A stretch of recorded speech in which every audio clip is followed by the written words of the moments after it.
Come on out to Mississauga, it's the greatest place around. Where on a quiet evening you can watch the sun go down. And if you should need a friend, there are plenty to be found. That's why everybody loves that good old Mississauga. Hello, and thank you for joining us here on Ask a Historian. I'm Matthew Wilkinson, historian with Heritage Mississauga. Please send in your questions to history@heritagemississauga.org as we explore the fascinating stories of the City of Mississauga together. Like, subscribe, and follow us and stay up to date on all the heritage happenings with Heritage Mississauga. As part of this program, we are exploring memories, moments, and milestones from the past 50 years with past and present civic leaders for the City of Mississauga's 50th anniversary. On this week's episode, we are excited to be joined by former City of Mississauga Ward 2 Councillor Pat Mullin as we explore her personal perspectives of moments and milestones for the City of Mississauga's 50th anniversary. Well, thank you, Pat, for joining us here on Moments and Milestones for the City of Mississauga's 50th anniversary. I really look forward to wandering down memory lane, and thank you for taking the time. My pleasure. So let's jump right in. I know that you had a long career on council. Now I'm not a math student, but 29 years plus about 7 or 8 months afterwards. So does that make it 30 years? Are we allowed to say 30? Oh, almost, yeah. A long time. I actually stopped counting at one point, but went very quickly. But when did I know you served your community, but when did Mississauga become home to you? Well, I grew up in Leaside. I don't know if you're familiar with Leaside, but Leaside was a real community. You could walk no matter where you wanted to go. Transit was every 15 minutes. I just lived in a fabulous community. And when I graduated from nursing, I worked for several years at St. Mike's and then moved on to Scarborough. I don't know if you're familiar with Scarborough, but I am. A lot of high-rise apartment buildings. So the reason why I ended up coming to Mississauga was my husband at that time got promoted, and so left Scarborough in the late 70s. And the transition from being born and raised in Leaside, and which was a fabulous community, going to Scarborough, where you had to take a car everywhere, and a very different type of community with a lot of high buildings. Coming to Mississauga was wonderful because we, as you know, we're made up of villages. Yes. And there was some low rise, but I was intrigued by villages like Port Credit, Clarkson, Lorne Park, Streetsville. I thought that was so unique. Right. And I felt a real sense of community. So that was in the late 70s. And of course, I wasn't working at that time, but I got interested in education. And I don't know if you remember, but back then, the separate school were not funded. Right. And so I ran for the public school as a separate school representative on the Peel Board of Education. Okay. And so it was 9 years. That was my introduction to politics. So. Okay. 9 years then, and at the same time, actually went back to school for a year and went back. So I had 2 part-time jobs, partly the school board and partly nursing, and bringing up 3 children. So it was a busy time. That sounds busy. Where did you work for nursing? Did you work at one of the hospitals here? So I worked at St. Mike's for several years, and I worked at Scarborough Centenary. Yeah. And then after my year going back to school, which was no mean feat, let me tell you, I thought I was going to kill somebody. I went then to West Park Hospital. Okay. I was just going to reflect on the fact, we talk about change in Mississauga over time, but we see the new hospital on the Queensway that's coming. I don't know if you see the plans for that, but the enormous building that's going to take place there is it's enormous. And it is. I guess I did public health for a while in Scarborough as well, which I really enjoyed. But I have to say, nursing changed a lot over the years from being really hands-on to I just don't know how nurses do it today. It's so much in terms of technology and book work and all of that kind of stuff. I think we've kind of lost the ability. God love them because they're just so busy. to that, that kind of touch type of nursing that I was involved in over the years. Just hat tip to all our first line medical, whether it's in care facilities or hospitals or whatever. I mean, we are so dependent upon them, and I mean, for you to have a root in that and understand that world, I think that's a great perspective My to bring. my sympathy goes out to them. My loyalty. I think they do an absolutely amazing job. I really do. We're so blessed. We just don't have a government that considers healthcare a number one priority. Anyway, I won't start on that rampage. I was going to say I couldn't say it better, but no, I'm gonna get away from that. But, fair enough. Fair enough. So in the early days of being here in Mississauga, not only was I working 2 part-time jobs, and I actually had my 3rd child when I was on Appeal Board of Education, but I do remember the beautiful communities of Mississauga, and the engagement of the people in Mississauga. And I remember going up Erin Mills Parkway. There was nothing around. I remember driving all the way up to Derry to get my corn. I love fresh corn. Yeah. And so it was a very different time. No question about it. Yeah. But I loved being here. I loved the feeling of Mississauga. And I certainly, again, will repeat the village atmosphere of the various, and each one of them had their own identity. Very much so. And very unique. And I think people keep forgetting how Mississauga evolved. The villages coming together, and all you got to do is look at the ceiling in the council chambers and refresh your memory and how unique we are to that. Yeah. And I hope we never lose sight. And that's why I'm glad heritage is important in Mississauga.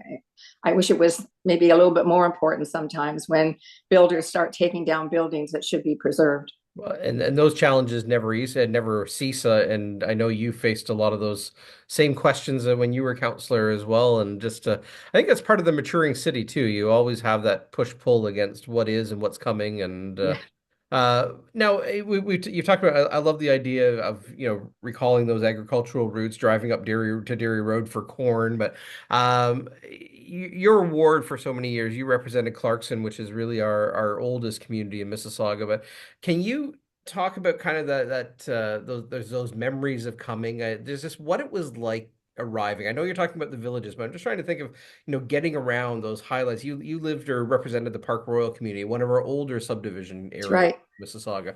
Like what it was like coming into this community from, say, the community spirit perspective, or what it is you found yourself in from the community.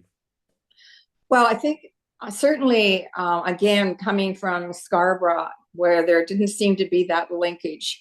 Coming into Ward 2 is very different than a lot of, well, we all think our wards are different, but Ward 2 is different in that, first and foremost, it has the highest number of ratepayer organizations. Right. At one time when I was on council, we had something like 18 ratepayer associations, very active, very engaged. And so when I came here, I joined the tennis club, but I also got involved in some of the things that were meaningful, i.e. Jack Darling Park, the importance of being near the waterfront. Right. Of course, we've got the challenges of the industry as well. We've got the heaviest industry within the city at the South Down corridor. But I guess what I would say that what was unique in that the people of Ward 2 were engaged in so many different issues. And I mean, to the point where there were protests, there were involvement like that. There were different boards that people set up and got engaged in. So, I began to realize very quickly that if I was going to at all have a say, that I better get involved. Right. And certainly through the ratepayer associations. And of course, obviously being on the Appeal Board of Education. When I ran for the Appeal Board of Education back then, I ran all of Mississauga. Right. Just the Catholic houses, but all including Malton. And back then the elections were in November. Right. So you can imagine what that was like. And then trying to figure out which houses were separate school supporters. And I did that for 9 years. I don't know how I ever got through those elections. Ward 2 election looked pretty easy after that. But just being part of a community. I think we have something like 5 different churches here. Mm-hmm. I think the Compass kind of in some ways initiated through many of the churches and getting involved in the churches. So very, very active community. And I realized that pretty quickly when first few months I was here. I do reflect it, just as you've mentioned it, though, just the every ward is different. I realize that, but really there's a multifaceted layer to Ward 2. You're talking about the heavy industry, but you talk about the established communities. You're also home to our 2 museum sites, Rattray Marsh, our natural gem in the city. I mean, you really do have a lot of things going that are different in Ward 2. And there's a whole history of Rattray Marsh. Yes. Because they wanted to develop. Mm-hmm. And that's where, again, I learned when I first came here, Mary Ellen Spence was running. Right. And I went to one of her assemblies, and I mean, they were fighting to keep the Rattray Marsh, right, and succeeded, you know. So there is, as I said, a lot of engagement, a lot of interest. And it is, you're right, Park Royal is a different identity than Lauren Park. Yep. With different issues, but they all come together if there's something that is meaningful and important that might impact the community. Right.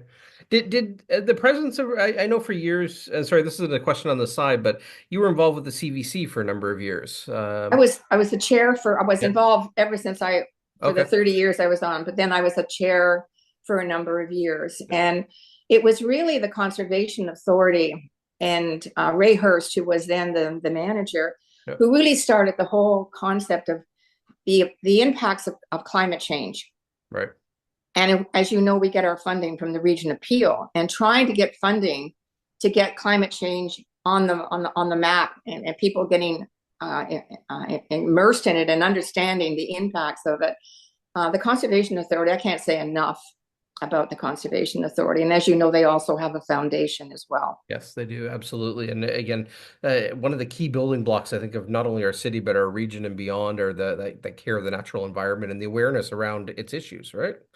Well, when I first got interested in thinking about running, it was actually Bill Kent, who was the chair of the Peel board at that time, asked me to come down to a meeting at Jack Darling Park. And the Conservation Authority, and I don't know who else was involved, they actually wanted to make that into a marina. Right. And the people were going nuts because Jack Darling Park is very, very special. Mm-hmm. It's one of the most popular parks on the waterfront. And he wanted me to come down. And he said, this is one of the things that we're facing, Pat. And, you know, I really would, because I worked with Bill Kent on the school board. So that was one of the first things that kind of got me interested in running for council. Oh, I'm very glad Jack Darling has remained that. It was a fight, and what we did was we managed to try to keep it as natural as we possibly could. And parking, of course, as you know, has always been an issue. But you'll never have enough parking, and you'll spoil it. The first concept I saw had so much parking, it would have destroyed the park. Yeah. So I give the city and the Conservation Authority a lot of credit for working with me to keep it as low key as possible. And I don't know if you've ever been down there on the weekend. I have. It's amazing. People from all over Mississauga. Anyway, it's a fabulous park. Our parks are truly a meeting place for everyone, and it's marvelous. Kudos to you for keeping. I didn't know your hand in that. You've seen a lot of changes in the city. Just over your time as councillor, you know, you're one of the hands helping steer the ship, as you will. But as the city has changed, are there developments? And I don't mean just building developments, but are there changes within the city that to you are really impactful or significant to that story of city growth over time? Are there things that jump out to you? Well, Mississauga grew very quickly. Yeah. And we were trying to manage growth back in those days. And what we had back in those days is that we actually had a plan. We had a secondary plan. We had an official plan. And by the way, we went out to the public and we consulted. Yeah. Well, that's not happening anymore because, again, we have a government who's all about density and supposedly about affordable housing.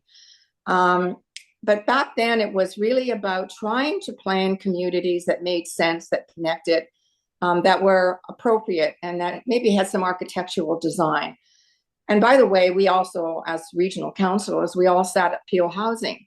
Right. And that's when we were really developing affordable housing, if you want to call it affordable, because that was subsidized housing. And the federal government subsidized, and the provincial government subsidized, and Peel Living managed the development after the developers built them, and they were subsidized. So we were actually helping housing in a really positive way. We help, we listen was one of our logos. And that's exactly what we did, with a hand up, really, more than anything else. So we were building thousands of units that were partially rent geared to income and subsidized by the federal provincial government. But we were also building market rent. So you would have buildings that you would never know that were low cost housing, Right. because we had a balance of market, and then we had Mike Harris, who came in. And Mike Harris basically walked away from housing. Yeah. He walked away, and of course he wonderfully sold 407, so we've got that to deal with. And then the federal government walked away from housing. So, we now have a housing crisis. Surely we had people that were not housed when we had Peel Living. Right. However, we were housing a lot of people. Yeah. We had one shelter. We had one shelter on Mavis Road. Yep. And so it was devastating. It was devastating to a lot of developers who had started to build. It was devastating to us at the region, because we were then having so many people that were homeless then, or in shelters. And so we've never gone back. And I know that in many of the years that I was involved in Peel Living, it was called Peel Light Living at that time, we often talked about each government, the federal government, the provincial government, and municipal, each putting in a 1% towards actually building houses for low-income people. Right. Now we have, you want to talk, to me, the greatest impact has been this fairy tale of having to build all this high density because we are providing affordable housing. And so what we're left with decisions that are being made by this, used to be the Ontario Municipal Board. It's another board of people who are unaccountable, with very little input from residents. And so we're losing, in my view, some of what we were attempting to do back then with development. And that was to build communities with infrastructure that went with the communities, that actually had some kind of architectural design. Mm-hmm. If you take a look at a lot of the buildings right now, they look like the 60s. Yeah. They're blocks. They're blocks that are sky high. So it's a huge impact to, and I guess everybody says, well, we need growth. We need to move forward. And all of that is really important, but you've got to make sure that you have the infrastructure, i.e. transit. Yep. When I talk about Leaside, nobody needed a car because you had 15-minute service. Are we ever going to attain that? Right. We need infrastructure. We need water. We need connections. And we need some kind of architectural design that still maintains some kind of a community with blocks that not every single piece of property is being developed on. And we certainly need green space, and we need platforms where people can come. I think people are going to start to get re-engaged again. I know that, down in Ward 2 over the years, we fought certain development. We tried to have major impacts on development. The 133 acres at the Texaco lands on Indian Road. I mean, we had all kinds of community involvement in that. Whether people think that's a good development or not, I don't know. We had the power plant that we fought. We had, as I said, we had the input from Jack Darling Park. So, I think people are going to start getting re-engaged and go, okay, let's wait a minute here. What's happening? And whether that will make a difference, I don't know. I really don't know. But I think a lot of good things have happened in Mississauga. I think that we have amazing services. I think we certainly have the services like our snow plowing, our garbage. We have some iconic buildings that are going up. I'd like to see the Living Arts Center really be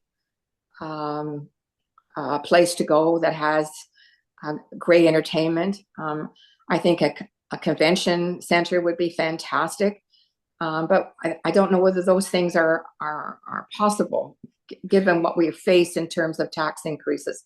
And as you know, we're faced with a big one this year with the police. We are, yeah. No, there's always those challenges of kind of the wish list versus what's practical. I do reflect a little bit on some of the achievements in your own ward, though, and the first one that comes to mind, and there might be others in your mind as well, but the what we refer to or used to be called the Wholesome Waterfront Estate, or now the Harding Waterfront Estate, down on Lakeshore Road. There, that's certainly a gem in the city crown a little bit, and Beautiful. you It's had a hand beautiful. in that, and. It really does speak to some of those long visions, if you will, for the community. Well, I think that was one definitely. The Clarkson Community Center was another one. Hmm. When I first came on council, it was just a very small community center, and we really needed a hub with a library, with a seniors portion, with a new gym. And of course, I really fought to put in the pool, and we have the most spectacular pool down there. You do. And so now it's a hub where people, and then we also have the rink. Yep. So it's a complex that serves the community with all kinds of different things activities that you. So something like that is really important in a community and I mean, I think the Cawthron Community Center will be fantastic when it's finished. But for me, certainly the community center, that community center in my view is fantastic, and it serves so many activities. I'm very proud of it. Very, very much so. Can you reflect a little bit? I know we've touched on some of the things you've been involved with, like the Credit Valley Conservation and as a school trustee, but some of the organizations or groups that you've been connected with over time that really, in your mind, had an impact on kind of that evolution of or development of the city or the city identity. Well, I guess, I sat on a lot of boards. I mean, Sure. I was the chair of the police service board for 6 years. That was a real impact. There was a lot of things that went on.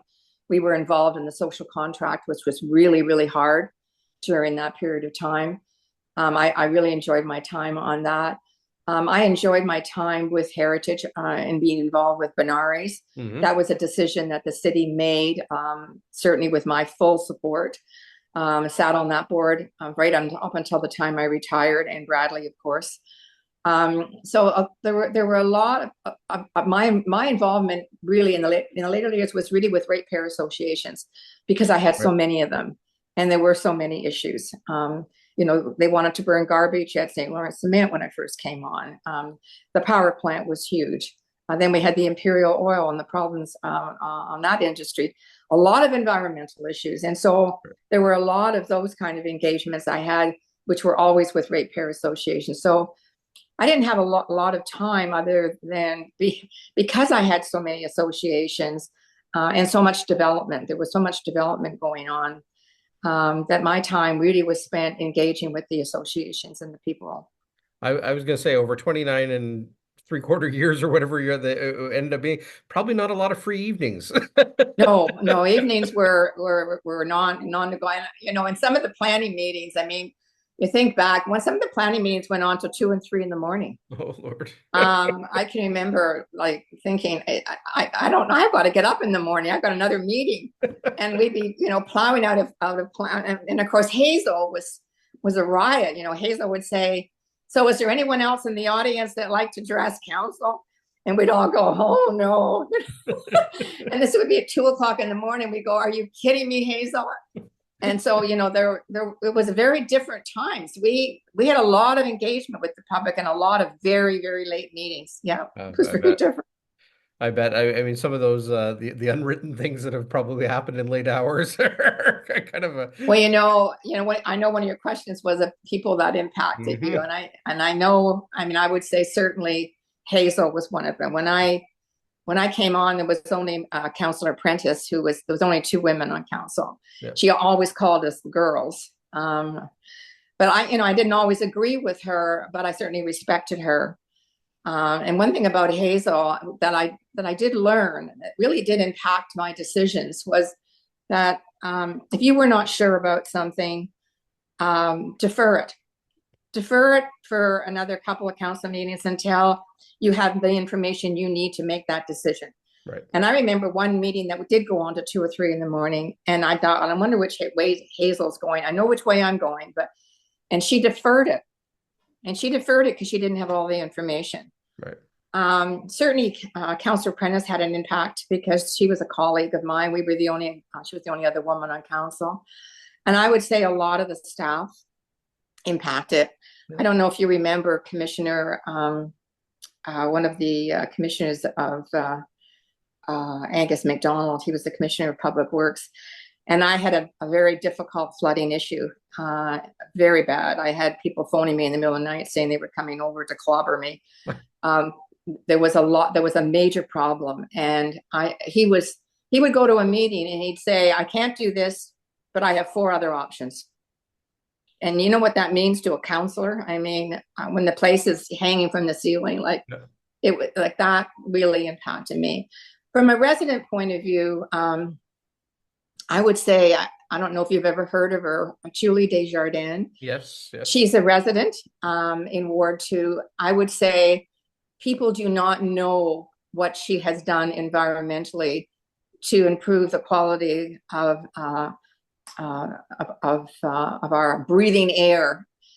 She went up against St. Lawrence Cement. That was St. Lawrence Cement at the time, against all the lawyers. We got a baghouse we used to have dust everywhere, all over. Right. She took on Imperial Oil. She has been involved. I know that she was very involved in the beginning of Compass, but she has done more environmentally and has never really been recognized. And is still working, because I don't know if you know the latest. Now they're talking about burning garbage at Ashgrove now. Yep. And she has been on that meeting with the various representatives. So she's probably had a major impact in my involvement in environmental issues over the years. I don't know if you've heard her name or not. But I have. I haven't had the pleasure of connecting with her directly, but I've certainly. You should interview her someday. She's got a history second to none. And she's one of these people that really believes in preserving heritage, not taking it down. Well, bless those that really think about the future of their own communities and seek to protect them and make the lives of our others better. I mean, those are really the cornerstones of any community, right? And so let's change our hats a little bit here, and we like to wrap up our questions with a look into the future. We wandered down memory lane a little bit, and we are celebrating the 50th anniversary of the City of Mississauga, and well, we should, and certainly some major milestones to commemorate with the city over those years. But it's not the end story. We know this is but a turn of the page or a chapter, and we begin the next phase of city right in a few weeks from now in the new year. But if you could prognosticate and look forward to what's coming or what you see coming down the road for the next, next year, next 50 years. Do you have a wish for the city or a thought of kind of the future possibilities for the city?